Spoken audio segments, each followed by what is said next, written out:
Imagine por um momento que a doença mais mortal da história humana simplesmente nunca existiu. Não houve ratos infectados chegando pelos portos da Europa, não houve aldeias inteiras varridas do mapa em questão de semanas, não houve aquela sensação de terror absoluto que tomou conta de um continente inteiro durante quase uma década. E se a peste negra nunca tivesse acontecido?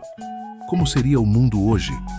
Que tipo de sociedade teríamos construído sem esse colapso devastador que matou quase metade da população europeia? Se você gosta desse tipo de reflexão profunda sobre a história, deixe seu like e se inscreva no canal, porque aqui vamos sempre explorar os caminhos alternativos que poderiam ter mudado completamente o rumo da humanidade. Para entender o que estamos imaginando, precisamos primeiro olhar para o que realmente aconteceu. Em meados do século XIV, especificamente entre 1347 e 1353, uma pandemia devastadora varreu a Europa, o Oriente Médio e partes da Ásia. A peste negra, causada pela bactéria Yersinia pestis e transmitida principalmente por pulgas de ratos, chegou pelos navios mercantes que cruzavam o Mediterrâneo. A doença se espalhava com uma velocidade aterrorizante. Cidades inteiras ficavam desertas. Estima-se que entre 30% e 60% da população europeia morreu em poucos anos. Famílias desapareciam da noite para o dia. Campos ficavam sem trabalhadores. A estrutura social da Idade Média foi completamente abalada. O sistema feudal baseado em mão de obra abundante e barata começou a ruir. Os camponeses sobreviventes, de repente escassos e valiosos, passaram a exigir melhores condições. A Igreja Católica, que não conseguiu explicar ou deter a praga, perdeu parte significativa de sua autoridade moral. O Renascimento, dizem muitos historiadores, foi em parte um produto dessa ruptura violenta. Agora vamos ao ponto de ruptura, ao momento exato onde nossa história alternativa começa. Imagine que em 1346, quando a peste estava prestes a se espalhar da Ásia Central para a Europa, através do cerco de Caffa, algo diferente acontece. Talvez as condições climáticas não favoreçam a proliferação das pulgas. Talvez os navios genoveses que fugiam da cidade sitiada pelos mongóis tenham sido impedidos de zarpar por tempestades. Talvez a própria bactéria tenha sofrido uma mutação que a tornou menos virulenta ou até inofensiva. O motivo específico não importa tanto quanto o resultado. A peste negra simplesmente não acontece. A Europa do século XIV continua exatamente como estava, com sua população crescente, seu sistema feudal sólido e sua estrutura social rígida intacta. Nos primeiros anos após esse não-evento, a diferença mais óbvia seria demográfica. A Europa manteria sua população de aproximadamente 75 milhões de pessoas. Aldeias e cidades continuariam crescendo. Os campos permaneceriam cultivados, com famílias camponesas vivendo gerações após gerações no mesmo pedaço de terra, sob o comando dos mesmos senhores feudais. Não haveria aquele vazio assustador, aquele silêncio de vilas abandonadas que marcou a segunda metade do século XIV. As estruturas de poder permaneceriam exatamente onde sempre estiveram. Os nobres continuariam donos de vastas extensões de terra, com uma força de trabalho abundante e facilmente substituível. Os camponeses, por sua vez, permaneceriam na base da pirâmide social, sem qualquer alavanca de negociação, sem qualquer razão para que os senhores melhorassem suas condições. Afinal, se alguém não quisesse trabalhar, sempre haveria 10 outros dispostos a tomar seu lugar. Essa continuidade populacional teria consequências profundas na estrutura econômica.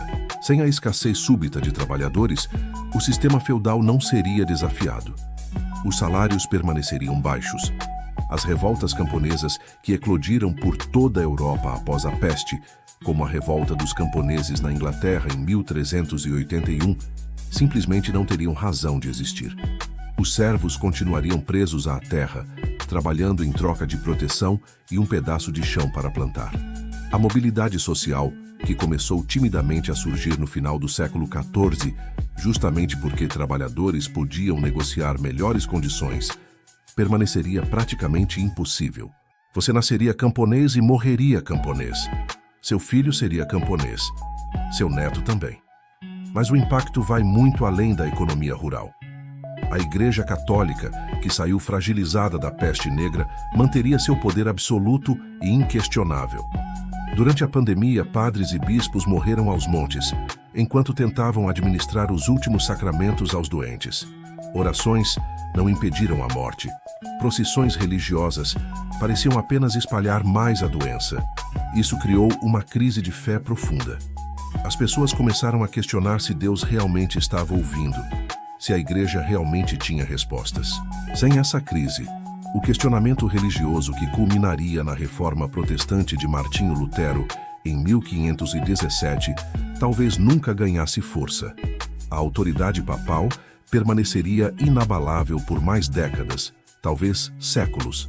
A divisão do cristianismo ocidental, que moldou completamente a política europeia dos últimos 500 anos, poderia simplesmente não acontecer, ou acontecer de forma muito mais tardia e fraca. A cultura e a mentalidade europeia também seguiriam um caminho completamente diferente. O final da Idade Média sem a peste seria marcado por uma continuidade, não por uma ruptura. O Renascimento, aquele despertar cultural e intelectual que começou na Itália no século XIV e se espalhou pela Europa, foi em grande parte alimentado pela riqueza acumulada por comerciantes e banqueiros que aproveitaram o vácuo deixado pela nobreza enfraquecida. Sem a peste, essa transição de poder seria muito mais lenta. As artes continuariam dominadas por temas religiosos e pela estética gótica medieval. A redescoberta dos clássicos greco-romanos, que caracterizou o Renascimento, talvez demorasse gerações a mais para acontecer. Figuras como Leonardo da Vinci, Michelangelo e Rafael talvez nunca tivessem encontrado os patronos ricos e ousados que financiaram suas obras revolucionárias.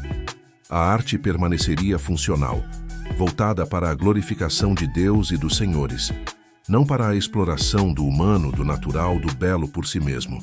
Com o passar das décadas, entrando no século XV e XVI, as diferenças se tornariam ainda mais profundas. A Era dos Descobrimentos, quando portugueses e espanhóis cruzaram oceanos e descobriram novos continentes, foi impulsionada em parte pela necessidade de novas rotas comerciais e novos recursos após o colapso econômico provocado pela peste.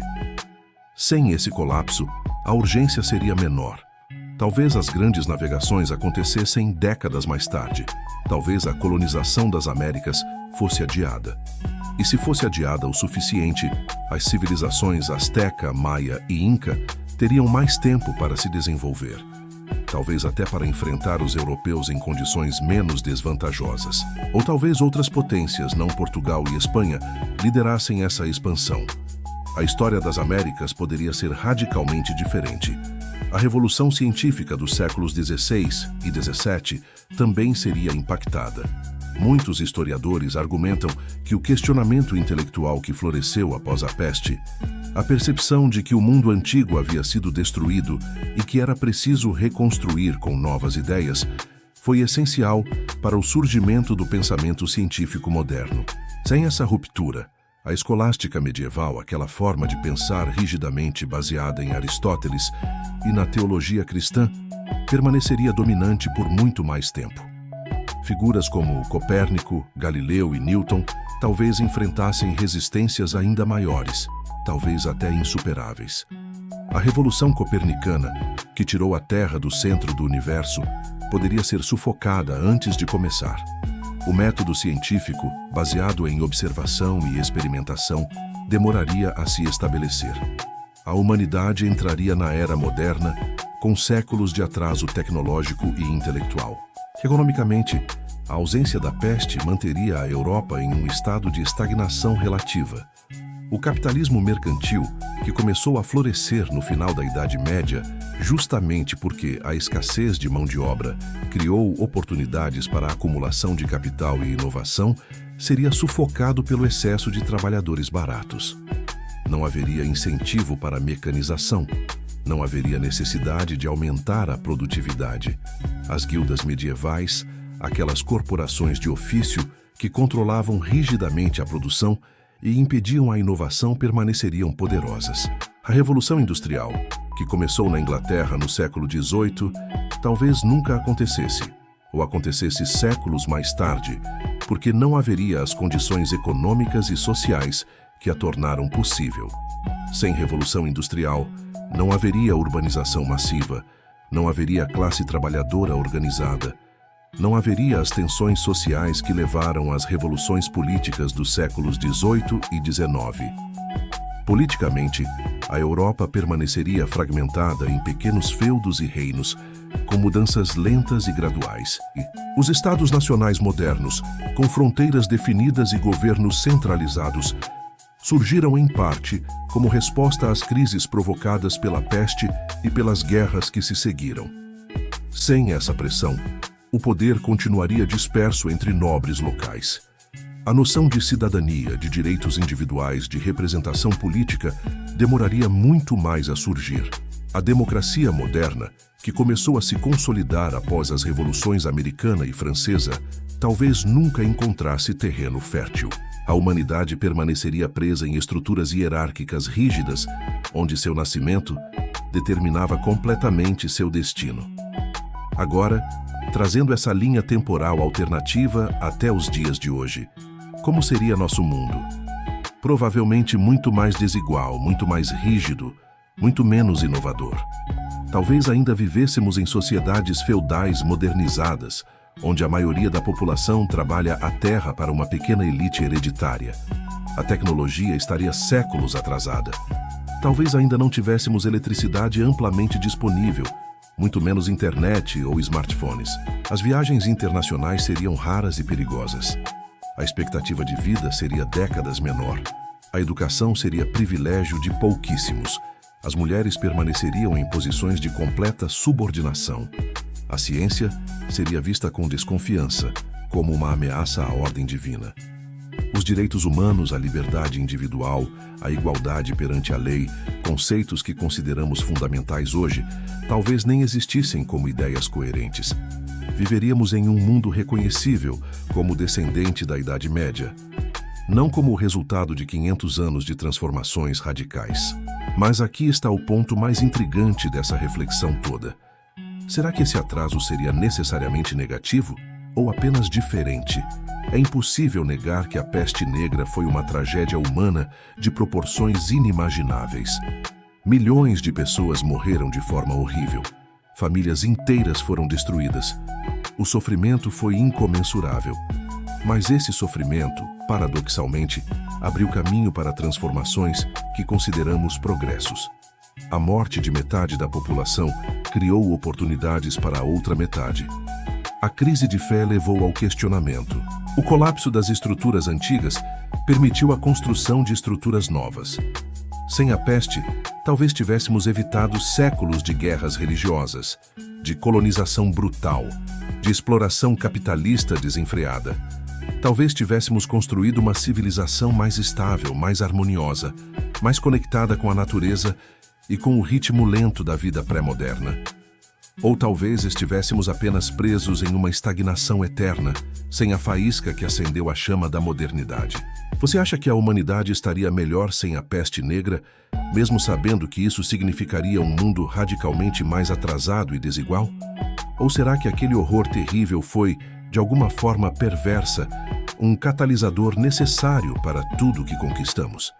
Deixe sua opinião nos comentários, porque essa é uma das perguntas mais complexas que podemos fazer sobre nossa própria história.